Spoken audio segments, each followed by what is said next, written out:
She probably didn't, you guys. Pro-lifers lie about the number of babies they've saved all the time because there's really no way to track it. The bigger the number, the better, right? So anybody walking out of Planned Parenthood who decides to mess with the protesters and is like, oh yeah, you guys convinced me I'm not gonna get an abortion anymore, when they were just there for an IUD or something. Yeah, they count that on their website. Not only do they lie in that way to get their numbers up, but they also lie to the women that they convince not to get abortions. Pro-life organizations, including crisis pregnancy centers, are infamous for giving dangerous medical misinformation to pregnant patients. One of their most frequently used tactics to coerce people is via fear-mongering. They will show you inaccurate graphic photos and videos and try to convince you that this is what you would be doing. They lie about abortion pill reversal, which is not a thing that exists. However, if you don't take all the abortion pills after taking the first one, you can go septic and lose your life. And I also just want to point out, how old was that girl? Maybe. I'm 28. She's definitely younger than me.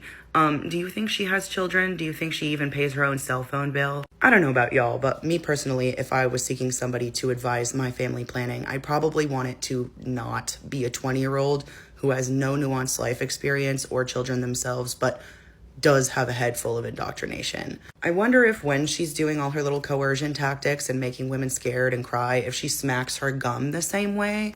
Anyway, I'm of the mindset that whatever side is correct definitely isn't the one that has to lie on all fronts in order to get people to sympathize or support their cause. Pro-life will lie their butts off about the number of babies they saved, like they don't have an archive, and if they did, that would be terrifying. They lie about the biological process of pregnancy. They lie about what health providers do for women during pregnancy. You'll notice there are pro-life billboards that'll say things like, I could feel pain at 12 weeks. Mind you, the photo of the baby is just that. It's a baby that's born and like maybe 9 or 10 months old instead of a fetus. Not only that, but their information is inaccurate. The only reason they were able to put 12 weeks on a billboard is because they found one Looney Tunes doctor who would say so, but the consensus is 24 to 27 weeks, by the way. Sometimes it can be subtle, like on the news when they were discussing Adriana Smith and how she was put on life support while brain dead at just 9 weeks pregnant, but they kept showing this photo of her all over the news where she was heavily pregnant with her first son to imply that she was much farther along so that people wouldn't be so horrified. I could go on and on with more examples, but I think the ultimate takeaway here is that if a cause is actually righteous,